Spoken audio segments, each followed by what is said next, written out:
Welcome to the Long Run. I'm Christy, and today we're going to be showing you our meal plans throughout the month of April so that you can see kind of how to tweak fill-in hauls with your meal plan so that you don't have to spend a lot of time every week planning meals.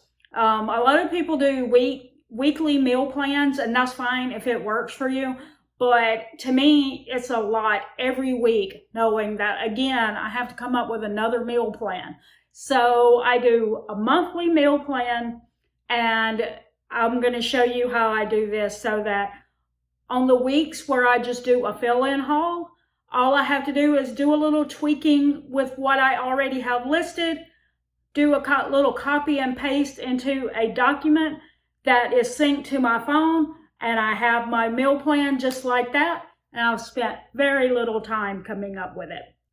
I have other examples of how I've done this, and I will link that down in the description, but this is the first fill-in haul that we will be doing for April, and so I'll show you a little bit more than I would if in the other weeks, because after I show you this the first week, then I'll be showing you basically a few little things that I tweaked, and we will move on every week so that the video doesn't end up being super long. Okay? All right, let's do this. Okay, so you're seeing now the grocery list that we had for our April grocery shopping, and so as you can see, we bought all that stuff. That's why there's lines drawn through it. So we're just going to quickly clear this back out so we're starting fresh. All right, now we've got that done. Now we're going to switch this over to the meal plan that we created for the month of April. And I'm just going to go through here and mark off the ones that we've actually used. And that is the only ones. This is Friday, and Joel had to work on Thursday, and I think we went to the theme parks on Tuesday, so we just pushed one of the meals back. So that's why we have two meals that we haven't actually gotten to. So what I'm going to do is now I'm just going to readjust a few things because, as you see, we didn't get to a couple of things. And so what I do when I want to make adjustments is I have this little chart here that is a little more of a, kind of like you might say, a weekly chart instead of so that I can see if I need to adjust anything.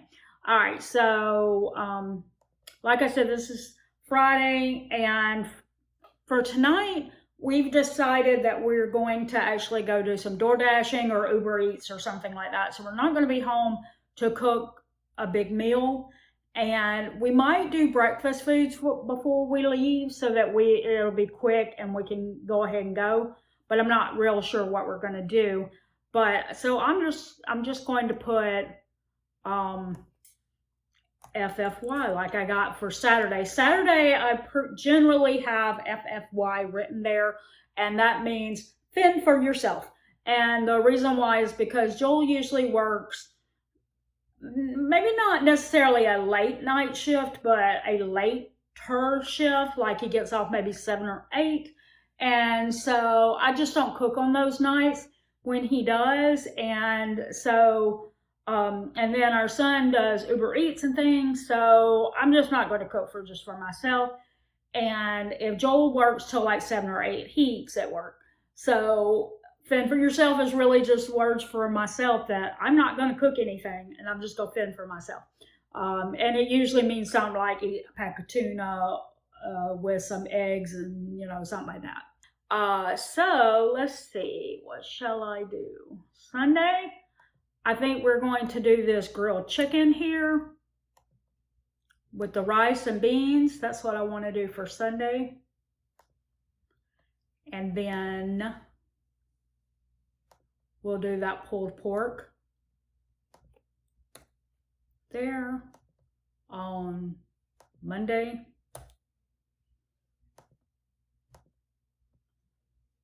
I have a good feeling we're going to go to the theme parks on Tuesday, but just in case, I'm not going to not plan to make something. I'm going to go ahead with it, and I'm going to go with this bacon wrapped chicken and potatoes dish. That is a sheet pan dish that we plan to share the recipe for soon. So stick around. Stick around. Hopefully we'll have it soon. All right, so then Tuscan butter shrimp.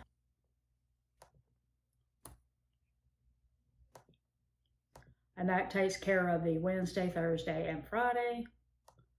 And then, if you can see what I'm doing, I'm kind of stacking things that might take fresh produce in the beginning of the week, and then putting things that wouldn't toward the end of the week. So like chicken burrito skillet doesn't require any fresh produce. It's not really, nothing too much.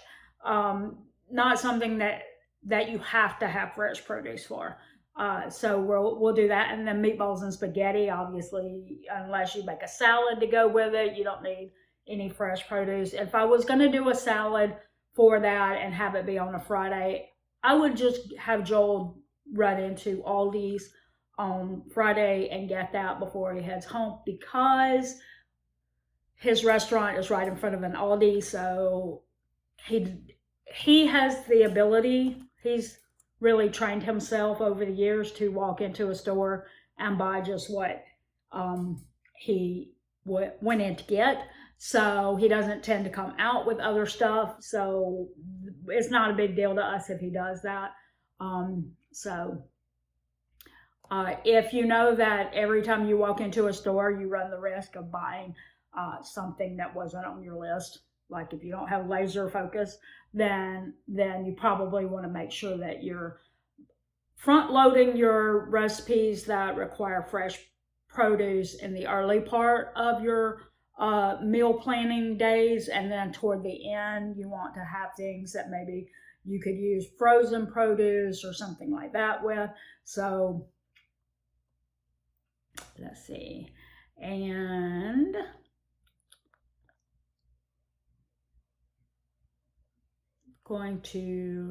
I usually do one more like look into what I might want to do for the next week, even though I won't buy the produce for it, because it just kind of helps me know where I'm going. You don't have to do that. You could do just the 1 week every time. Anyway, so that is going to be the meal plan that we have. And so now we just need to make sure that we don't forget any of the ingredients that are needed for Sunday, or right here, these dishes here.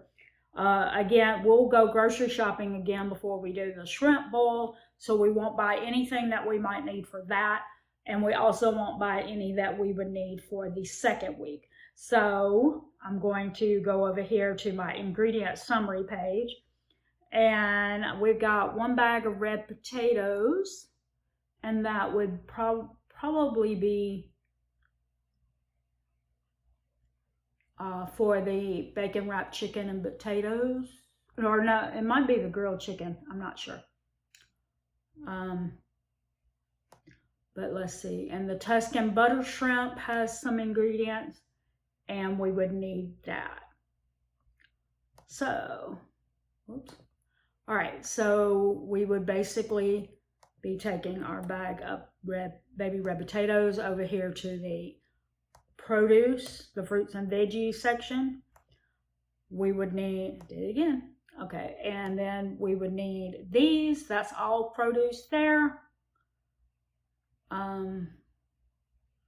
Yeah, except for the heavy cream, that's all produce. And so I'll just quickly take that and move it up here to our dairy section right there. All right, so this is all that we would need to make these recipes. And other than maybe some salad greens for the grilled chicken that we have planned to do right there on Sunday. That should be all of the ingredients that we need. Now I just need to think for a second on whether or not I need anything for breakfasts or lunches. As far as the dinners go, this is all we have to buy. And so stick around and I'll show you what we buy and put it right here on the counter and show it to you in just a second. All right, here it is, guys, our haul for the first fill-in haul of April. And as you can see, it's pretty consistent with what you saw on our ingredient list, other than French bread. Joel needed that for his lunches. He works in a restaurant, so when he goes to work, we don't have to buy anything for his lunches, but on the days that he's at home, he will be eating French bread with like a French bread pizza. And then, like you saw on the list, we had salad, greens, spinach, potatoes, tomatoes, and I always get bananas, like was on the list, garlic, lemons. We had some mandarins on the list. Also, we didn't have on the list, but Joel said he needed more of his creamer. And then we needed heavy whipping cream, and that was on the list. It was $27.16. Okay, so this is the next week, and it's time to do another little adjustment to the meal plan. So let me show you where we left off. As you know, I use this here just to do like a week or two in advance. I have the other one here that I'll just need to mark a few things off of. And this is like the condensed version. And this is just like 2 weeks here. And I just look at that as a quick glance so that it's on the same page as my ingredient list and stuff like that. So I'm just taking off the things that we've eaten, and the things that we haven't eaten will stay on there, and I'll just readjust where they are on the weekly plan and then make my ingredient list from there. All right, and here is what we bought while we were in Walmart. As you can see, it was a pretty small haul, only $25 and I think 50 cents. I'll put it on the screen. But we got bananas, some corn for a recipe that we have coming up, 1 lemon, some gold potatoes, 2 avocados, grape tomatoes, spring mix, some yogurt that has high protein, whole grain, 15 grain whole bread, and some of the soft white bread. That's for our son. He doesn't like all the stuff in his bread. And so there we go. That is the whole haul. All right, so I have finished the meal plan for this last haul of the month, and we're gonna put it right there, what it looks like. And now I'm gonna put the grocery list right here. You'll see on there that we have the words travel snacks, and that is for when we will be traveling next weekend. We may buy a few of them while we're in the store, but we're not going to we may not buy all of them. So when I show you the haul, you don't see travel snacks, it's because we didn't buy them all and we plan to go back maybe Wednesday or Thursday or sometime before we leave for the trip to actually buy them. But anyway, so now we're going to run into Walmart. As you can see, we don't have much of a list here to buy from. So we're going to get that, and we'll show you what we have when we get back home. All right, here is our haul. Got some broccoli, some carrots, some potatoes for some recipes that we'll be doing. Joel got some croissants, grits, Pop-Tarts, French bread, and bananas. And those croissants, well, they do have a clearance deal on them, which is good. They're still a lot cheaper if you can buy them somewhere like Sam's Club or Costco generally, as you can usually get about, how many is it, Joel? 12 for $4.98 or $5.98, something like that. $5.98, yeah. So this isn't the best deal, but it's still better than paying full price for just 4 at Walmart. But we weren't headed to Sam's Club, so there you go.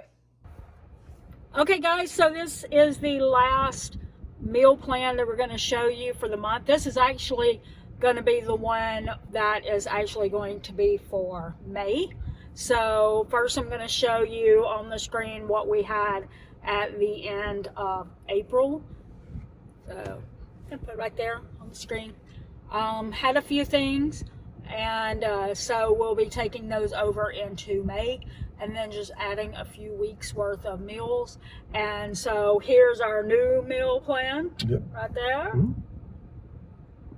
And now we're going to show you what our actual grocery list is going to look like for May. And it's going to be a pretty big one. We haven't bought a lot of stuff we haven't bought ground beef in about 3 months. We have at least 2 months. I think it may have been 3 months, and stuff like that. So we have to buy a few big purchases. So so this will not be a small grocery haul, but if you'd like to see that, be sure to subscribe, because we will show that in next Monday's video. That's right. So drop us some comments below and let us know what you're doing for your grocery hauls. Do you meal plan? Do you plan by the week? Do you plan by the month? We'd love to hear that. Drop those in the comments below. But that's going to do it today. For the long run, I'm Joel. And I'm Christy. Don't forget the long run. Give yourself a little grace. Bye.